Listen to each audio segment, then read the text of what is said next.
David had walked into the interview, hoping for a chance to change his life. But within minutes, the CEO's icy words crushed his dreams. What the arrogant Mr. Brixton didn't know was that the young man he humiliated would soon control everything, starting with his company. Before we get started, let us know where in the world you're watching from. Drop your location in the comment below. Let's begin. David stood outside the towering building of Brixton Enterprises, his stomach churning with a mixture of excitement and anxiety. He had been preparing for this interview for weeks, dreaming of what life could be like if he landed this job. It wasn't just a job, it was his chance to change his family's future. David had grown up watching his parents struggle to make ends meet, and now, with his siblings looking up to him, the pressure was on. He adjusted his collar, taking a deep breath before pushing open the heavy glass doors. Inside, the lobby was sleek, modern, and intimidating. The polished floors reflected the sharp lines of the futuristic furniture, and the walls were covered in expensive art. Everything about Brixton Enterprises screamed wealth and power. David's heart raced as he approached the receptionist, who barely glanced up as she pointed him toward the elevators. As he rode up to the 15th floor, he went over his answers in his head, rehearsing the lines he had memorized. But deep down, he knew this interview was more than just answering questions. It was his one shot to prove himself. He straightened his tie one more time as the elevator doors opened with a soft chime. In the boardroom, the atmosphere was thick with tension. The long table was filled with several board members, their expressions unreadable as they looked up from their notes. At the head of the table, Mr. Brixton ***, the CEO. David had read all about him, how he had built Brixton Enterprises from the ground up, becoming one of the most powerful and feared businessmen in the city. He was a man known for his ruthlessness, his coldness, and his ability to break even the strongest competitors. David swallowed hard as he stepped forward to introduce himself. Mr. Brixton, members of the board, it's a pleasure to be here. Mr. Brixton cut him off with a dismissive wave of his hand. Sit down, he barked, his voice low and commanding. David immediately complied, his nervousness intensifying under the gaze of the CEO. For a moment, there was an uncomfortable silence. Then Mr. Brixton's eyes scanned David from head to toe, his lip curling in disdain. Tell me, he began, his voice dripping with sarcasm, is that suit supposed to impress us? It looks like it's been through a few too many thrift shops. David felt his cheeks flush with embarrassment. The suit was gold, but it was the best he could afford. He wanted to explain, but something inside him told him to stay quiet, to not show weakness. The other board members glanced at each other, smirking, but no one dared say anything. Mr. Brixton leaned forward, his eyes narrowing. Do you really think you belong here, David? He asked, his voice sharp and condescending. You're young, inexperienced, and frankly, you look like you've just walked in from the street. David could feel the weight of his words pressing down on him, but he kept his composure. He needed this job. His family needed this job. I may not have as much experience as others, David began, trying to keep his voice steady. But I'm hardworking and...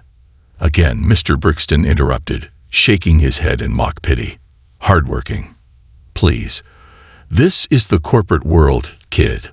Hard work means nothing if you don't have the right connections, the right look, and frankly, he sneered, the right pedigree. The board members chuckled softly, and David's heart sank. Every word felt like a punch, but he couldn't afford to lose his temper. He had to keep going, even if it was humiliating. Mr. Brixton picked up David's resume and glanced at it before tossing it aside as if it were trash. You'll never make it in this world, David, he said coldly. You don't have what it takes. Maybe you should try something simpler. This job is out of your league. David felt his breath catch in his throat. The rejection was brutal, but worse than that was the sheer cruelty behind Mr. Brixton's words. He wasn't just being turned down, he was being humiliated. Thank you for your time, David said quietly, rising to his feet. He couldn't let them see how much the rejection hurt. He couldn't let them know that each insult had cut him deeply. With as much dignity as he could muster, he walked out of the room, his head held high. But as soon as the door closed behind him, David's composure crumbled. He hurried down the hall, his vision blurring as tears welled up in his eyes. He had worked so hard, sacrificed so much, and for what? To be humiliated in front of a room full of strangers. As the elevator doors closed, sealing him in solitude, David allowed himself a moment to breathe. The weight of the humiliation pressed on his chest, making it hard to breathe. How could Mr. Brixton have been so cruel? He had crushed David's hopes without a second thought.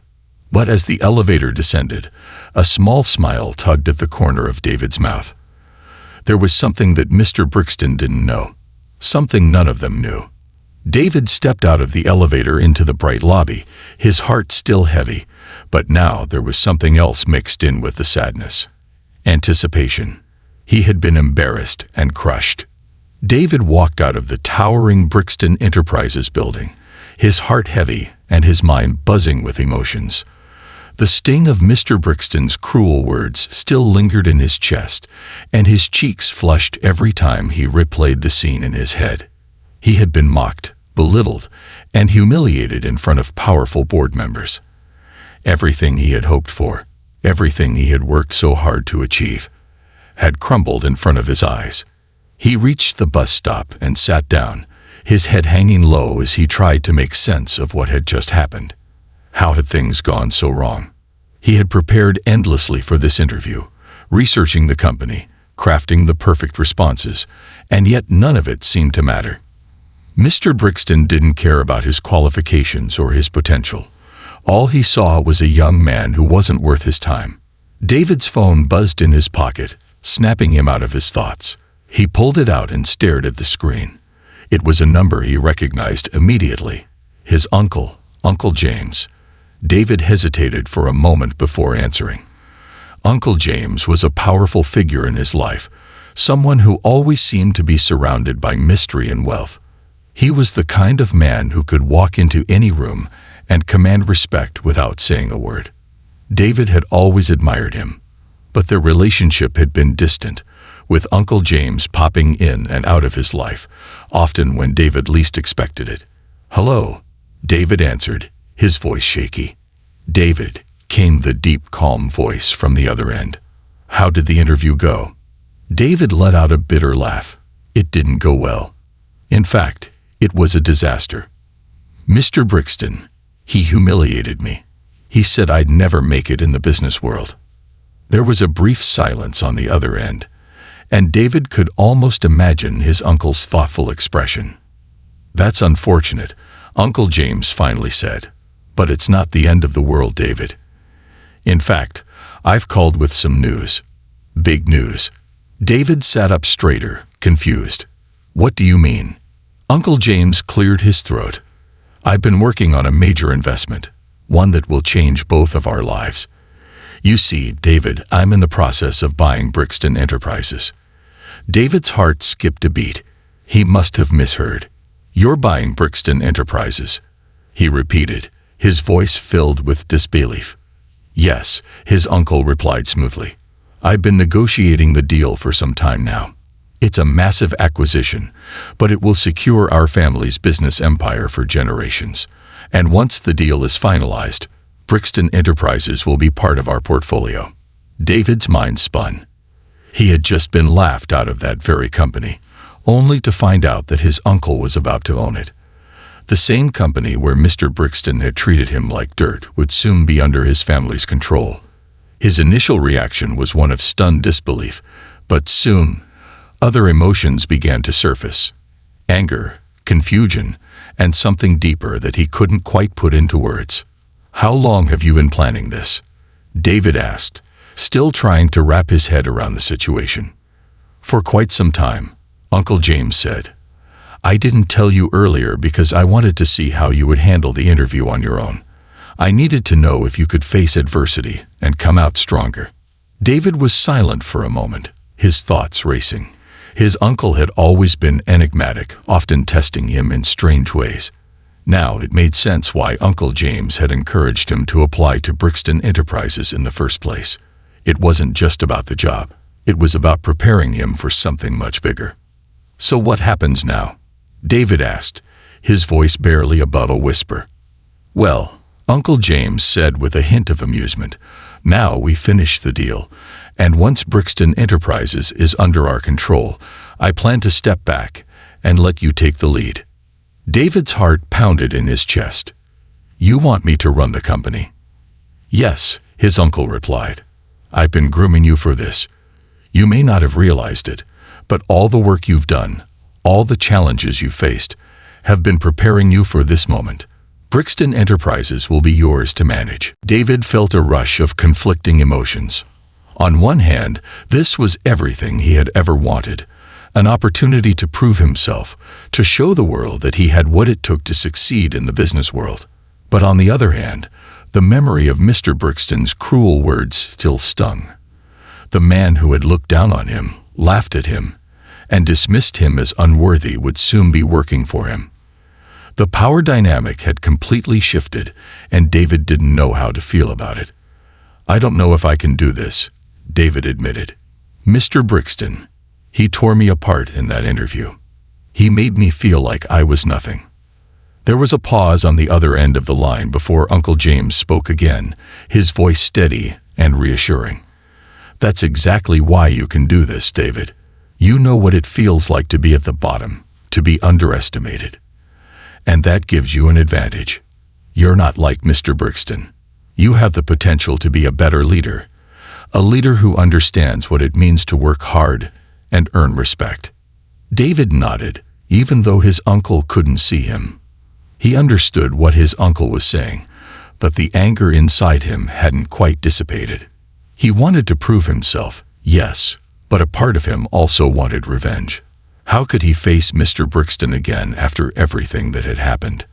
How could he take over the company without wanting to throw those same cruel words back in the CEO's face? "I'm still angry," David admitted, his voice low. "I don't know if I can just let go of what he did to me." "You don't have to let it go," Uncle James said, "but you do have to decide what kind of man you want to be. You'll have the power to fire him, humiliate him, or you can choose a different path. The choice is yours." David sat there, the weight of his uncle's words sinking in. The power to control the future of Brixton Enterprises would soon be in his hands. He could get revenge, or he could rise above it. He could be the kind of leader who used his power for good, or he could follow in the footsteps of people like Mr. Brixton, using power to belittle and destroy. "I'll think about it," David finally said, his voice steady. "Good," Uncle James replied. "I trust you'll make the right decision. We'll be in touch soon." As the call ended, David stared down at his phone, his mind swirling with possibilities. He had been humiliated, yes, but now he had a chance to turn the tables. The tension inside him grew as he considered his next move. How would he handle Mr. Brixton? What would he say when he walked back into that boardroom, this time as the new owner of the company? The questions weighed heavily on him, and the tension hung in the air. Whatever decision David made, one thing was certain: nothing would ever be the same again. The atmosphere in the sleek, towering building of Brixton Enterprises was anything but calm. A ripple of confusion and panic had swept through the office that morning, with whispers spreading like wildfire. The rumor was impossible to believe. Brixton Enterprises had been sold to who? No one knew for sure, but the very fact that such a massive deal had happened in secret left everyone uneasy. In the top-floor boardroom, Mr. Brixton sat behind his grand oak desk, staring blankly at the documents in front of him. His fingers tapped nervously against the polished wood as he read the same words over and over again. The company he had built from the ground up, the empire he had controlled for decades, had been taken from him. How could this have happened without his knowledge? His mind raced, filled with disbelief and anger. Who had the power, the audacity, to buy his company right under his nose? And why hadn't he seen it coming? The door to the boardroom swung open, and several members of the board walked in, their expressions tense. They were just as confused and unsettled as Mr. Brixton, but no one dared speak. Mr. Brixton was not a man to show weakness, but even they could see the flicker of panic in his eyes. "This doesn't make sense," Mr. Brixton muttered, more to himself than anyone else. "Who is this buyer? Who has the resources to pull off something like this?" One of the board members, an older man with gray hair, hesitated before speaking. "The paperwork says the buyer prefers to remain anonymous until the final reveal, but the deal is done, sir. The company is no longer in your control." Mr. Brixton's hand clenched into a fist. He felt powerless for the first time in his life, a feeling he had never experienced and didn't know how to handle. He had always been in control, the one calling the shots, the one people feared. But now, that power had slipped through his fingers, and it terrified him. Before anyone could say more, the door to the boardroom opened again. This time, David stepped inside. But this was not the same David who had left the office days ago with his head hung low. This was a different David, one who walked with purpose, dressed in a sharp, tailored suit that made him look every bit as powerful as the man sitting at the head of the table. The room fell silent as David made his way to the center of the room. His eyes scanned the familiar faces, the board members who had chuckled under their breath during his humiliating interview. And then, finally, his gaze landed on Mr. Brixton. Mr. Brixton's eyes widened in disbelief. For a moment, he couldn't speak. The young man he had mocked, insulted, and dismissed as unworthy just days before now stood before him, looking nothing like the timid, nervous applicant he had humiliated. David didn't say a word. He simply handed a folder to the nearest board member, who opened it, his eyes quickly scanning the contents before his face turned ashen. With trembling hands, the board member passed the folder to Mr. Brixton. The CEO's hands shook as he opened the folder, flipping through the pages. His face turned pale as the reality of the situation sunk in. David was the new owner. The shock hit Mr. Brixton like a tidal wave. He sat there, frozen, unable to comprehend how this had happened. How had he misjudged this young man so completely? His arrogance had blinded him, and now he was faced with the consequences. "You," Mr. Brixton stammered, his voice barely above a whisper. "You bought the company." David nodded slowly, his expression unreadable. The tension in the room was thick, almost suffocating. Everyone waited for what would come next. Would David fire Mr. Brixton on the spot? Would he humiliate him in front of the entire board, just as Mr. Brixton had done to him? For the first time in his life, Mr. Brixton felt fear, real, genuine fear. He was no longer the powerful CEO in control of his empire. He was at the mercy of the very man he had treated like nothing. David finally spoke, his voice calm but firm. "Yes, Mr. Brixton, I am now the owner of Brixton Enterprises." The word hung in the air, heavy with meaning. Mr. Brixton's face was a mix of disbelief, anger, and panic. He stood up, trying to regain some semblance of authority. You can't just walk in here and—" "I can," David interrupted, his tone steady. "And I have." Mr. Brixton sank back into his chair, his face pale as the weight of the situation settled on his shoulders. The board members remained silent, watching the exchange with bated breath. No one dared to speak, and the tension grew thicker by the second. David took a deep breath, his eyes never leaving Mr. Brixton's. He had every reason to be angry, every reason to take revenge. The humiliation, the insults, the cruelty. It was all still fresh in his mind. He had imagined this moment 1,000 times in the past few days, picturing how satisfying it would be to watch Mr. Brixton squirm under the weight of his own arrogance. But now, standing in the very room where he had once been humiliated, something inside David shifted. The power was his now. He had won. But the question remained, what kind of man did he want to be? "You treated me with disrespect," David said, his voice low but firm. "You judged me based on my appearance, my lack of connections, and you mocked me in front of your entire board." Mr. Brixton swallowed hard, unable to meet David's gaze. But David continued, "I'm not going to do the same to you." The board members exchanged confused glances, unsure of where this was going. Mr. Brixton's head snapped up, his eyes wide with surprise.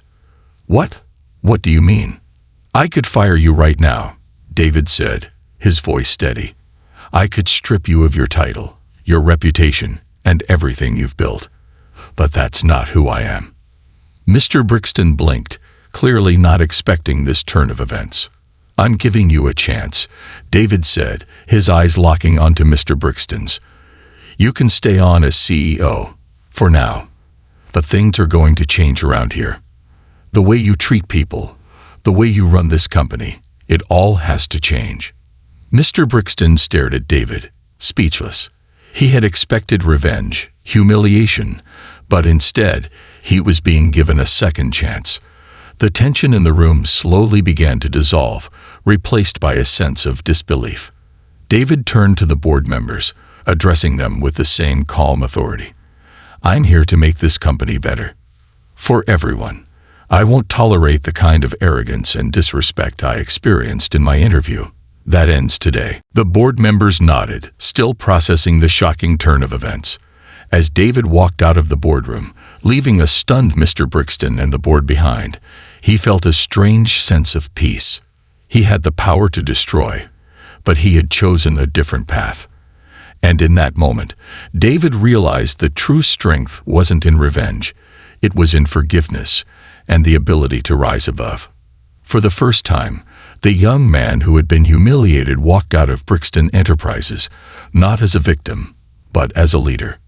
David stood in front of Mr. Brixton in the grand office, the same room where he had once been humiliated. But now, the power dynamic had shifted completely. The cold, dismissive man who had belittled him just days before now sat in front of him, looking smaller than David ever imagined. Mr. Brixton's arrogance had crumbled under the weight of his fear, and David could see it clearly. For the first time, Mr. Brixton wasn't the powerful CEO controlling the fate of others. He was just a man, vulnerable, desperate, and exposed. David should have felt triumphant in that moment. He had every right to feel a surge of victory. After all, he had been the one to suffer through the biting insults and the cold dismissal, only to return with the ultimate upper hand. But instead of satisfaction, David felt an overwhelming sense of conflict. Inside him raged a storm of emotions: anger, hurt, betrayal, but also a growing sense of wisdom. The power was his now, and he could do whatever he wanted. But what would that accomplish? Would revenge truly make the hurt disappear? Would bringing Mr. Brixton to his knees fill the void left by the humiliation? He had imagined this moment 1,000 times, thinking about what he would say, how he would get back at the man who had crushed his dreams. But now, standing there, the weight of the decision felt heavier than he had expected. Mr. Brixton cleared his throat, his voice trembling. "David, listen, I didn't know. I didn't realize who you were. I misjudged you. I made a mistake." David remained silent, his eyes locked on the older man, his face unreadable. He wasn't sure where Mr. Brixton was going with this, but he could feel the tension building between them like a thick, suffocating fog. "Please," Mr. Brixton continued, his voice cracking slightly. "I've been with this company for decades. I built it from nothing. You can't just take that away from me. I made a mistake, yes, but I'm begging you, don't destroy everything I've worked for." The words sounded foreign coming from a man like Mr. Brixton, who had built his entire reputation on being invulnerable, cold, and ruthless. David could hear the desperation in his voice, and it was clear that Mr. Brixton knew he was on the edge of losing everything. "I'll make it up to you," Mr. Brixton stammered. "You can even take a high position in the company, whatever you want. I'll mentor you myself. We can work together. I see your potential now. You have a brilliant future ahead of you." David couldn't help but feel the sting of irony. Now Mr. Brixton saw his potential. After humiliating him in front of the board and treating him like he was less than nothing, he wanted to offer him a position as if that would erase what had happened. The temptation for revenge tugged at David's heart. He could easily fire Mr. Brixton and watch him walk out of the company with nothing. Just like how Mr. Brixton had tossed his resume aside without a second glance. He could publicly humiliate the man who had taken pleasure in tearing him down. Every fiber of his being wanted to let out the anger he had held inside for so long. But then something shifted deep within David. A quiet, steady voice in his mind whispered that revenge wouldn't heal the wound. It would only spread the same bitterness that had once been inflicted on him. Would becoming like Mr. Brixton really make him feel any better? David's heart raced as he thought about his family, about the lessons his parents had taught him about kindness, integrity, and the importance of lifting others up instead of tearing them down. He remembered how it felt to be on the receiving end of cruelty, and he knew he didn't want to continue that cycle. There was a better way. "No," David said softly, shaking his head. "I don't want your offer, Mr. Brixton." Mr. Brixton's face paled further, his eyes wide with shock. He opened his mouth to protest, but David held up his hand to stop him. "You treated me terribly," David said, his voice calm but firm. "You judged me based on how I looked and where I came from. You laughed at me and made me feel like I was nothing. But I'm not like you." Mr. Brixton looked down, shame slowly washing over his face. "I could fire you," David continued. "I could take everything away from you right now, just like you tried to take my dignity. But that won't fix anything. I don't want to become someone who uses power to crush others." Mr. Brixton's eyes flickered with disbelief. He had expected vengeance, but what David was offering was something far more unexpected. "So here's what's going to happen," David said, taking a deep breath. "You're going to stay on as CEO, for now, but things are going to change. The way you run this company, the way you treat people, all of it has to change." Mr. Brixton blinked, trying to process what he was hearing. "You're letting me stay?" "Yes," David replied, nodding. "But you have to earn it.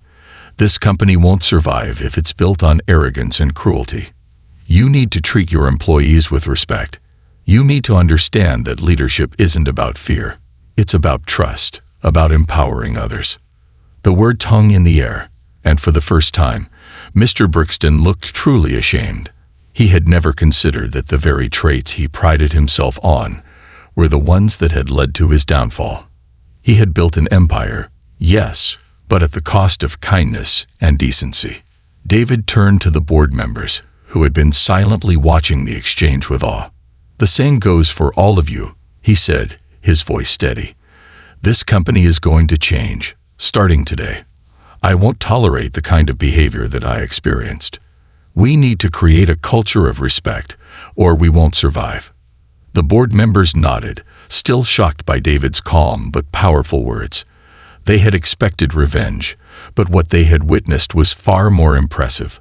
A leader who chose forgiveness over anger, compassion over cruelty. David turned back to Mr. Brixton. "You can stay on as CEO," he repeated, "but if I see even a hint of the behavior you showed me during that interview, you're done. Do you understand?" Mr. Brixton nodded slowly, his expression filled with a mixture of gratitude and shame. "Yes," he whispered, his voice barely audible. "I understand."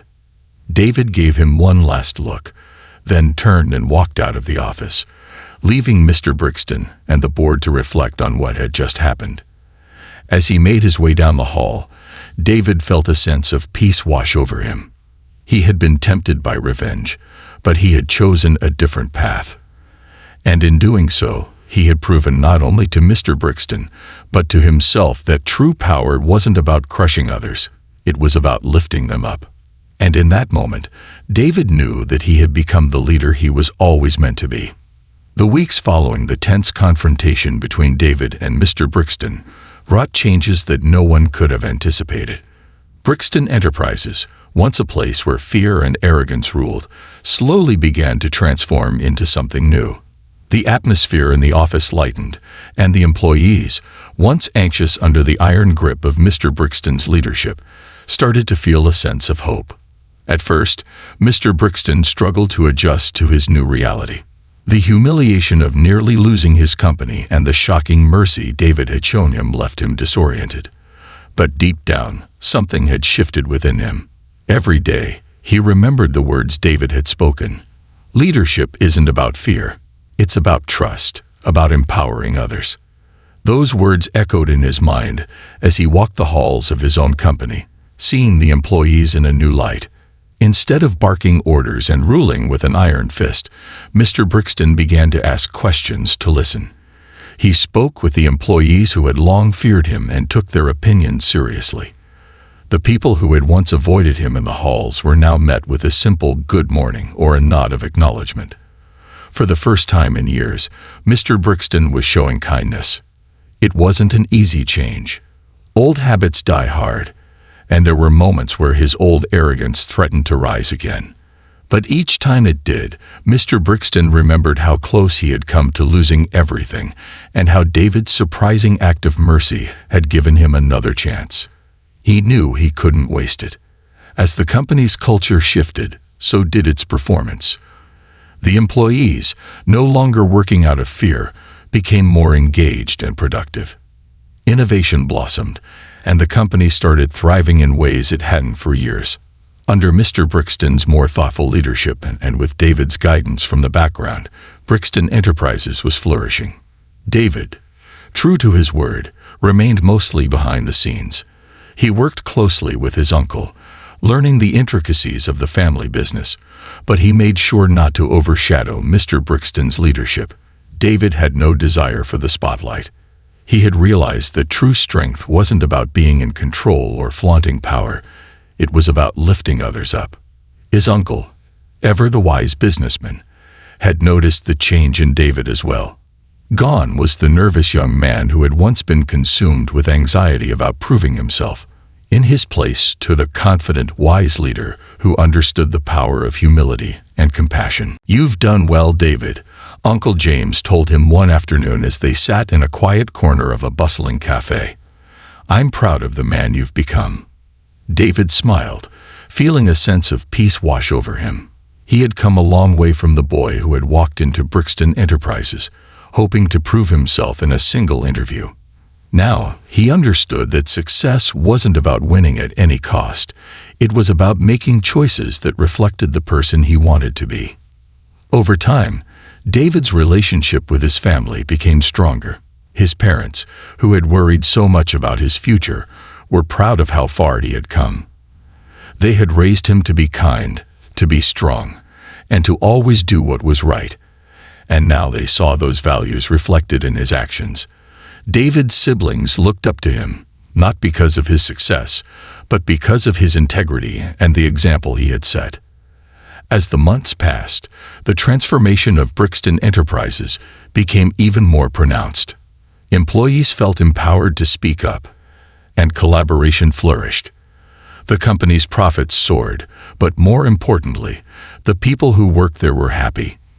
Mr. Brixton, once a symbol of ruthless power, had become a different man, someone who had learned the value of humility. One day, as David walked through the office, he couldn't help but smile to himself. The last time he had walked these halls, he had felt like an outsider, someone who didn't belong. Now, even though he wasn't in the limelight, he knew that he had played a role in changing the company for the better. As he passed by the familiar boardroom, he paused for a moment, looking inside. The memory of his humiliating interview still lingered there, but it no longer held the same sting. Instead, it reminded him of how far he had come. That moment had been a turning point in his life, not because of the pain it caused, but because of the choices he had made afterward.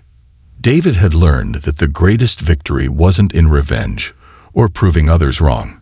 It wasn't about standing over someone and showing them their mistakes.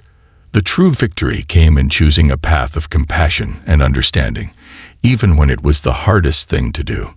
Mr. Brixton walked by and stopped when he saw David standing near the boardroom.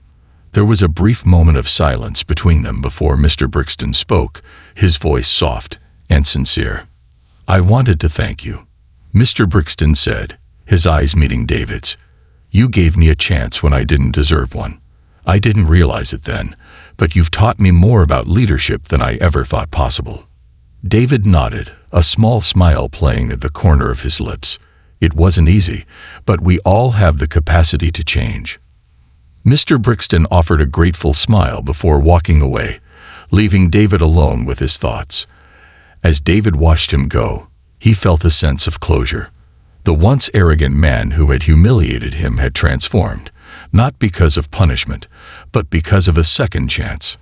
David took one last look around the office, feeling the warmth of the environment that had once been cold and uninviting. The transformation was complete, not just for the company, but for everyone involved. As he made his way to the exit, David realized that his journey wasn't about proving himself to anyone else. It was about becoming the kind of person he could be proud of.